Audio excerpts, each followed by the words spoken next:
ይሄው ምግቦት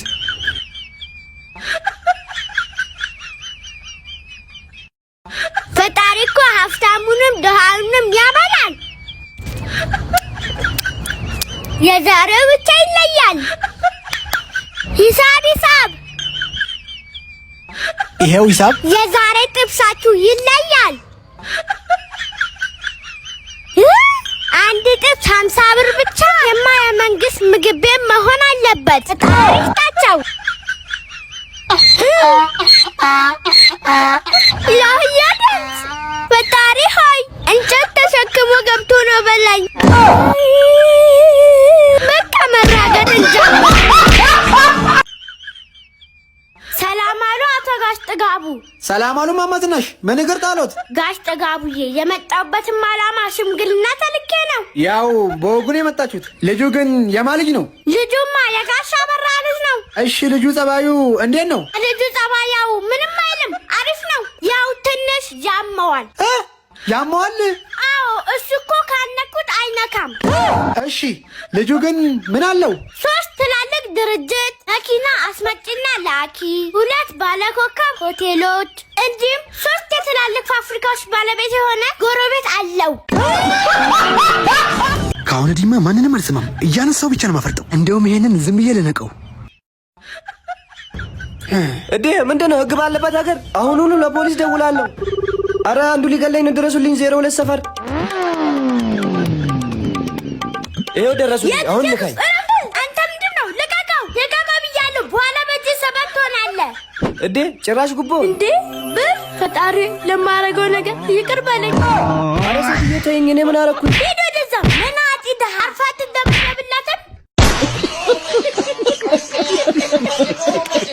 እንዴ ነችና ማማዝና የኔን 400 ሺህ ተበድሮ ነው የሞተው። ፈጣሪ ወይ ከሬሳ ሳጥኑ ስር ውርሱን አስቀምጦልኝ ነው የሞተው በላይ ነው። ገንዘብ ወስዶ ይመርዛል ወይ? መቼስ 40 የሚደገሰው በእኔ ብር ነው። 400 ሺህ ብሬን ይዞ የሞተ 400 ሺህ ብሬን ይዞ የሞተ አይ እኔ ምለው የሞት አባት ነው። አዎ ነኝ። ልጆት እኮ ሰርቼ ለወጣለሁ ብሎ 400 ሺህ ብር ተበድሮኝ ነበር። ተበድሮት ነበር ናጋለው ሰርቼ ለወጣለሁ ቢልም ያው ከሰረ። እድሩንም ሳይመልስ ሞተ። አይ መሞቱንስ ይሙት፣ ኩላሊቱን ብቻ ትቶኝ።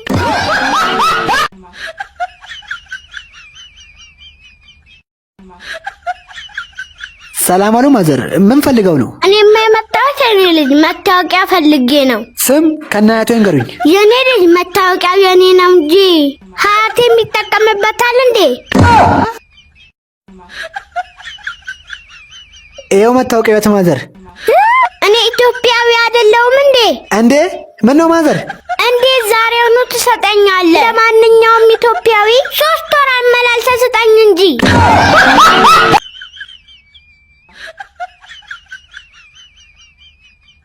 አንቺ በያ። ኧረ በያ እንዴት ነሽ? ማሳሰማሪ የሌለ ተማለች። እውነትህን ነው? የምርህን ነው? ኧረ እኔማ የሌለ አስጠልቶኝ ነበር የእሷ ትምህርት። እሷን ትምህርት ተገላገልናት። ከአሁን በኋላ የእሷን ትምህርት ምንም ማለት አይመስለኝም። ግን ያው ዝም ብለን ጠይቃት። ሰላም ነው ቲቸር? ሰላም ነው። ሰላም ነው ቲቸር? በጎ ነኝ። ተቀመጡ።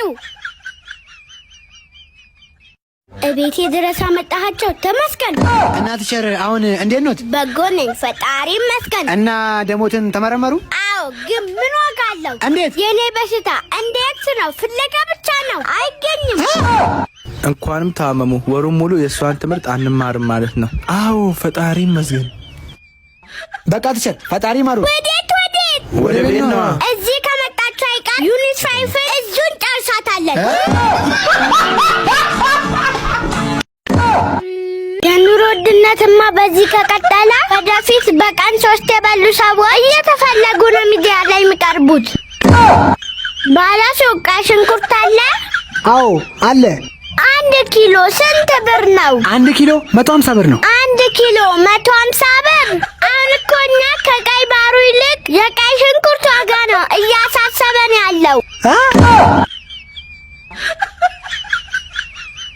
ሄሎ 911 አዎነን ምን እንርዳው? ቀይ ሽንኩርት በ150 ብር ገዝቼ ነበር። እናኛ ታዲያ በምን እንርዳሽ? ቀይ ሽንኩርት በ150 ብር ገዝቼ በጊዜ መግባት ሲገባኝ አሁን ስለመሸብኝ እናማ ቀይ ሽንኩርት መያዘኝ ማህበረሰቡ ካወቀብኝ ለደህንነቴ ስለሚያሰጋ ያለሁበት መታችሁ ልዩ ጥበቃ አድርጉልኝ። ኧረ ፈጣሪ ይሄን ተከራ አንተውን ቀርልኝ። የጀርባ ላይ ቅማል። ሰላም አሉ ማዘር። አንተ ያለክ ምን ሰላም አለ? ዛሬ ጀምሮ የቤት ኪራይ 3000 ብር ገብቷል። በአንድ ቀን 500 ብር ጭማሪ። አልከፍልም ካልክ ነገውኑ ቤቱን ለቀህ ውጣ። ለነው ነገኑ ምለቀው ከራይ ቤት እስከሚያገኝ ድረስ እሷ የመኖር መብት አለው። እንደዛ ነው። ምን ቀረ? እማማ ዝናሽ አይጦች ቤቶች አስቸገሩኝ፣ ለዛ ነው የመጣሁት። ማነው ታዲያ እማማ ዝናሽ? አይጦች ደንብ አስከባሪ ነው ያለው። ናማ የአይጥ መርዝ ትንሽ ካለው ስጡኝ። ይህንን ማድል መጠቀም አለብን። እሺ ወጣው። አይ እማማ ዝናሽ ምላሳቸውን እንጂ እኮ ውስጣቸው የዋ ነው። ይሄው ትንሽ ቅቤ አርግበትና እንዲሸታቸው አልጋ ስር አርገው።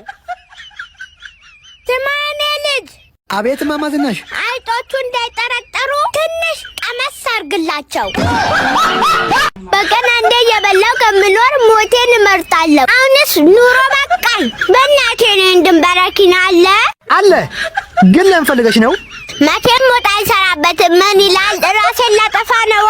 እንደዛ ከሆነማ ሂሳብ በቅድሚያ። እውነቴን ነው ወንድም፣ አበድረኝ፣ ነገ እሰጥሃለሁ። እንዳትንቀሳቀሱ። ረጋጋ። ያላችሁን አንጡ። ያላችሁን ሁላችሁም ገድያችሁን እቃችሁን ወስደው። ኧረ ልጄ እሞትብሃለሁ። አንተኛው ስም ማን ነው? ስሜ ከበደ ነው። የአባቴ ስም ስለሆነ አንተ ምሬሃለሁ። አንቺኛውስ ስምሽ ማን ነው? ተናገሪ። የኔ ስም? አዎ ያንቺን ስም ነው። የኔ ስምማ እትዬ ዝናሽ ነው፣ ግን የሰፈሬ ስም ከበደ ነው። ሃሎ ጋሽ ጥጋቡ ምን አሉን? የጋሽ ከበደ ልጅ በእንጅራሪን ተመረቀ ይበለው። መጥፎ ሰው ነበረ፣ እንኳንም በእንጅራሪ ተመረቀ። እስኪ ዛሬ ደግሞ ለባለቤት ጫማ ልዛለን። አንድ ጫማውን ሲያቀይር 3 መንግስት አየን። የኔ ወንድም እስኪ ለባለቤት ምርጥ ጫማ ስጠኝ። ለገንዘቡ አታስብ፣ ጫማው ብቻ አሪፍ ይሁን። እሺ ይሄው ምርጥ የቪየትናም ጫማ። ለጥንካሬው አያስቡ። ይሄን ጫማ የትም ቢሄዱ አያገኙትም። ስለ ጥራቱ አይጠራጠሩ። ከጫማዎች ሁሉ ለየት ያለ ጫማ ነው። ምን ነው የኔ ልጅ ጭቃና ቦይሳል እራሱ ይዘላላል። በጣም አሽቃበቅ። ለነገሩ ጫማ አሪፍ ይሁን እንጂ ለገንዘቡ አታስብ። እና ዋጋው ስንት ነው? ዋጋውማ 70 ሺህ ብር ነው። 70 ሺህ ብር? አዎ 70 ሺህ ብር። ጫማው ስንት ቁጥር ነው? 40 ቁጥር ነው። አጉል አፍታም ሲሰራ የአፍታም ጫማ መሸጫ ገብቼ ዛሬማ አልዋረዳትም። የኔ ወንድም በዚህ ከራም 60 ቁጥር ይኖራል። ሰላም አሉ ጋሽ ከበደ፣ ቀበሌያችን ከንቲባ። በጎ ነኝ። አረፍ በሉ። እውነት እርሶ ጥሩ ሰው ኖት? እንዴት? እኔማ ቀበሌ እንደለመዱ ጠይቆ ስመጣ ነገኑ እያሉኝ እንዳያግሏሉን ፈርቼ ነበር። እውነቴን እኮ ነው ጋሽ ከበደ። የኢትዮጵያን ሕዝብ 20 ዓመት ሙሉ ያጠራቀመውን ትዕግስት ቀበሌ አይደል እንዴ መጥቶ የሚጨርሰው? ኧረ እማማ ዝናሽ እባክዎ ተወኝ፣ በጣም አሞኛል። እና ደሞቱን ተመረመሩ? አዎ እርግጠኛ ነኝ ደሞት ሲመረመር ደሞት ውስጥ የተገኘው የኢትዮጵያ ሕዝብ ቀልብ ነው። እና ምን ያምሮታል? እኔማ ስጋ ያምረኛል። ስጋ? እኔ ያመጣሁት ስጋ? አዎ አይዞ አምሮ ይተዋል።